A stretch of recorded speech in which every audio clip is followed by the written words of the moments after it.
আসসালামু আলাইকুম। আশা করি আমার ইঞ্জিনিয়ার ভাই ও বোনেরা আপনারা ভালো আছেন। আজকে যে বিষয়টা নিয়ে আমি কথা বলবো এটা হচ্ছে টাইম ম্যানেজমেন্ট। দেখেন, আমরা যারা বিভিন্ন কোম্পানিতে চাকরি করি, বিশেষ করে আমরা যারা ফ্যাক্টরিতে চাকরি করি, আহ, তাদের উদ্দেশ্যে আমার এই ভিডিওটি তৈরি করা। তো আমরা অনেকেই আছি ইঞ্জিনিয়ারিং ইউটিলিটি ডিপার্টমেন্টে ডিউটি করি।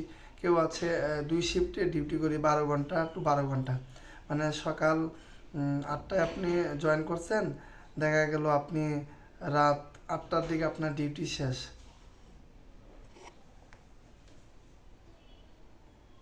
আবার অনেক সময় দেখা যায় আমরা 3 শিফটে ডিউটি করি, ঠিক আছে। দেখা যায় আমরা শিফটিং ডিউটি আর কি।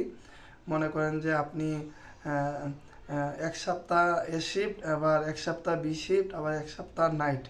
এটা হইতে পারে সকাল 6টা থেকে দুপুর 2টা পর্যন্ত, বা হইতে পারে 7টা থেকে 3টা পর্যন্ত, মানে 8 ঘন্টা আর কি।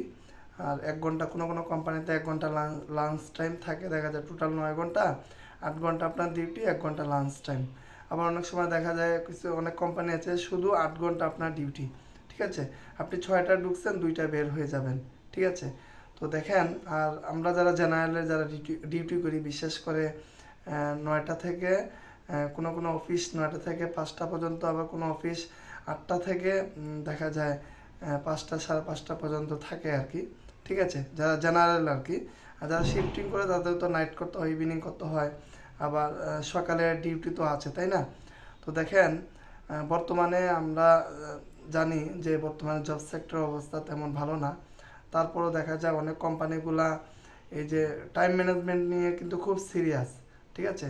তো আমরা অনেকেই আছি যে আমরা কার্ড পাঞ্চ করতে লেট করি, বা ফিঙ্গার দিতে লেট করি, বা ফেস যে ফিঙ্গার ওইটা দিতেও আমরা লেট করি।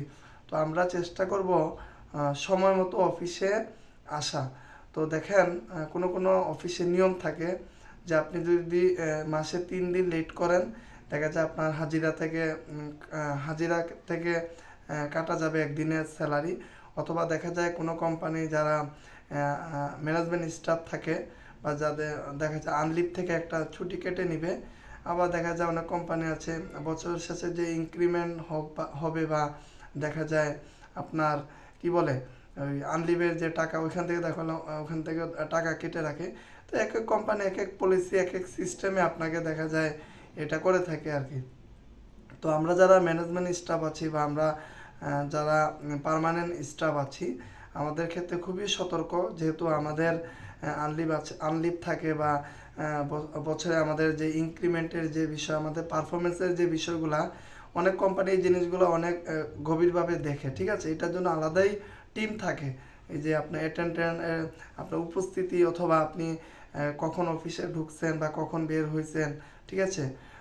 এই জিনিসগুলো আমরা একটু খেয়াল রাখবো।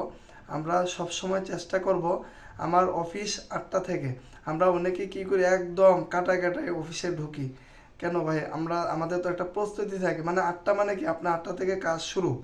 আপনি যে সেকশনেই থাকেন, আপনি প্রোডাকশনে থাকেন, মেনটেন্যান্সে থাকেন, বা অপারেশনে থাকেন, যেখানেই থাকেন না কেন, মানে 8টা মানে কি 8টার থেকে আপনার অফিস শুরু, ঠিক আছে।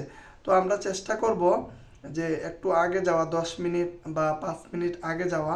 আমরা যারা শিফটিং ডিউটি করি, দেখা যায় শিফট আমাদের বুঝে নিতে দেখা যায় অনেক সময় লেট হয়ে যায়। তো আমরা যদি একটু আগে যাই, তাহলে যে নাইট করলো বা বি শিফট করলো, দেখা যায় উনি আগে যেতে পারলো। ধর আমি 8টায় আমার ডিউটি, আমি যদি 7টা 50-এ যাই, বা আমার 6টায় ডিউটি, আমি 5টা 50-এ যাই, 10 মিনিট আগে যাই। 10 মিনিট আগে গিয়ে আমি আমার শিফট বুঝে নিলাম।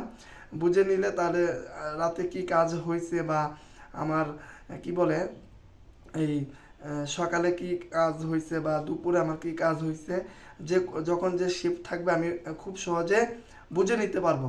আর আমি যদি ঠিক 8টায় যাই বা 6টায় যাই, দেখা যায় আমার এগেনস্টে যে থাকবে উনি আরও 10 মিনিট পরে বের হবে।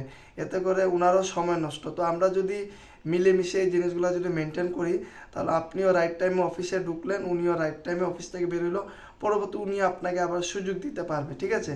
তো আমরা এই অ্যাটেন্ডেন্স উপস্থিতিটা আমরা খুব সতর্ক সহকারে এটা আমরা করবো, আমরা লেট পাঞ্চ করব না। আমরা অফিসে টাইম মতো অফিসে আসব, আবার টাইম মতো যখন আমার যাওয়ার সময় যখন আমার কাজ শেষ, ধরুন আপনার 5টায় অফিস শেষ, এখন ওই 5টার সময় এমন একটা ইমার্জেন্সি কাজ হইলো, এখন যদি আপনার এগেনস্টে যদি অন্য কলিগরা থাকে, ওনারা যদি যদি আপনার জরুরি কোনো বিষয় থাকে, তাহলে তো আপনি চলে আসলেন, কলিগরা মেনটেন করলো। আর দেখেন যে না, আপনার ওইখানে থাকাই লাগতেছে, এখন 2জন আছে, আপনি থাকলে একটু ভালো হয়, তো একটু সময় দিলেন। তো এই জিনিসগুলো আন্তরিকতা, এতে করে বিপদে আপনিও ওদের থেকে হেল্প পাবেন, বড় আপনার থেকে হেল্প পাবে। তো আমরা মিলেমিশে আমাদের কার্যক্রমগুলো করব, ঠিক আছে? কারণ এইচআর এসে আমার কাজ করে দিয়ে যাবে না, বা টপ ম্যানেজমেন্ট আমার কাজ করে দিয়ে যাবে না। ফ্যাক্টরিতে প্রত্যেকটা ব্যক্তির আলাদা আলাদা দায়িত্ব থাকে, তাই না? এই জন্য আমরা টাইম ম্যানেজমেন্ট একটু সতর্ক সহকারে করব। কারণ আপনি যত বেশি লেট করবেন, দেখা যায় এটা লাল দাগ হবে, একটা সময় আপনার রিপুটেশন খারাপ হবে, যে এই ছেলেটা অমুক ডিপার্টমেন্টের প্রতিদিনই লেট করে আসে। এতে করে কিন্তু আপনার একটা নেগেটিভ থাকে, তাইলে আপনার ইনক্রিমেন্টের প্রেশার পড়বে, আপনার আনলিভে প্রেশার পড়বে, আরও বিভিন্ন ক্ষেত্রে এটা প্রেশার পড়ে, ঠিক আছে?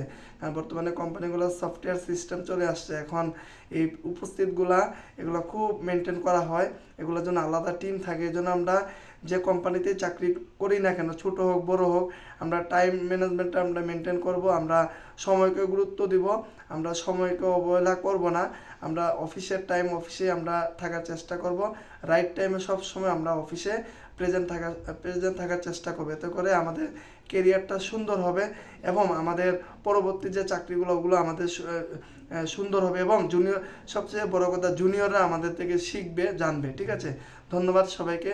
ভিডিওটি যদি ভালো লাগে অবশ্যই শেয়ার করে বন্ধুদের কাছে পৌঁছে দিবেন, কারণ আমরা প্রত্যেকের কাছ থেকে উপকৃত হব। ধন্যবাদ সবাইকে। আসসালামু আলাইকুম।